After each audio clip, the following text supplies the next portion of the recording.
Now you see that? I say, boy, you gotta watch out for that ditch. I said watch out for the ditch, boy, the ditch. Oh, aren't we a couple of dumb sons of...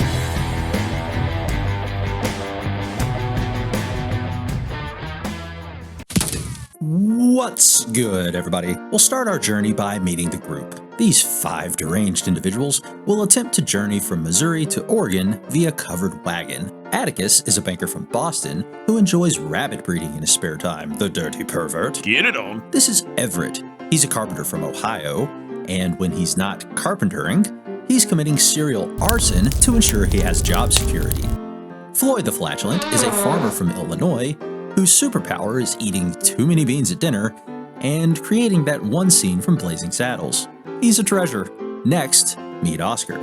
He's a hunter from Oregon who's only on this journey because he has a terrible sense of direction. Where am I? Finally, there's Warren.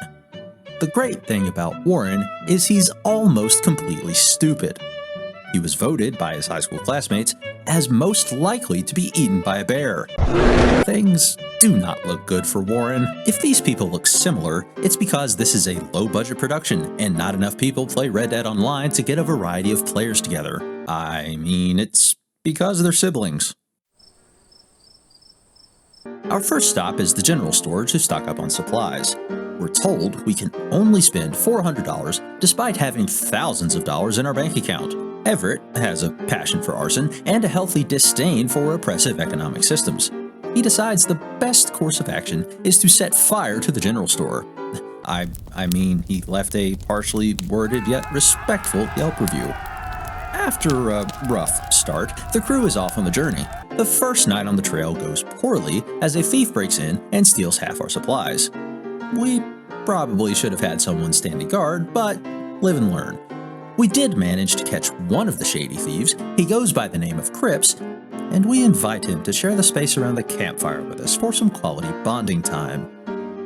Our second day on the trail doesn't go any better. Oscar misread the field guide and ate the wrong type of plant. He develops a bad case of, let's call it dysentery, and dies with no warning. This seems unfair, as we barely had time to get to know him. Rest in peace, you lovable goofball. That same day, Floyd has an unfortunate flatulence-related accident, and the wagon catches on fire. He's not making any friends, and we're forced to persuade fellow travelers to give us a replacement wagon. A few weeks later on the trail, and we are faced with the decision of how to cross some water. We can either float the wagon across, attempt to cross it with the horses still tied to it, or wait for a ferry. Given the water's depth, we collectively decide it's best to wait for the ferry. Then, in a tragic moment of toxic masculinity, Atticus decides it's best to defy the group's decision and decides to take the wagon straight into the water. Whee! The wagon is lost, and so are all of our supplies. There's even a gratuitous explosion. Michael Bay would be so proud. Everett valiantly spends all day trying to recover some supplies. Atticus pulls off a male genitalia move and hogties him for sport. This group is fractured. Send help. As punishment, Atticus is forced to spend a night in a tent with Floyd after he had beans for dinner. Help! In the morning, we find Atticus has died from inhaling the fumes. And there was much rejoicing. A few months later, the survivors decide to do some hunting.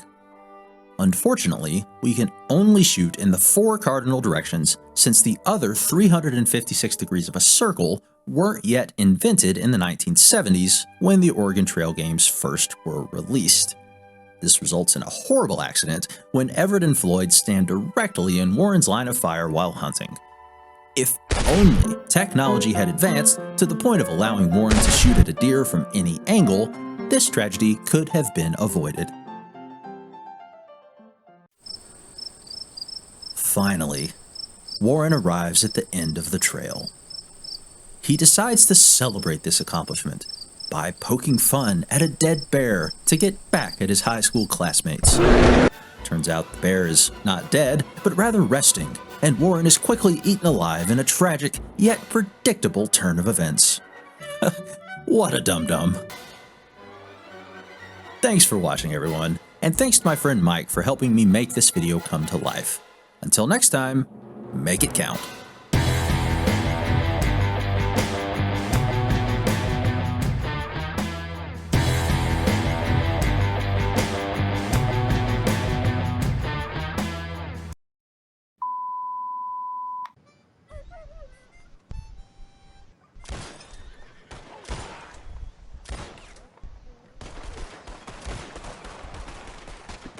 The wagon's running away.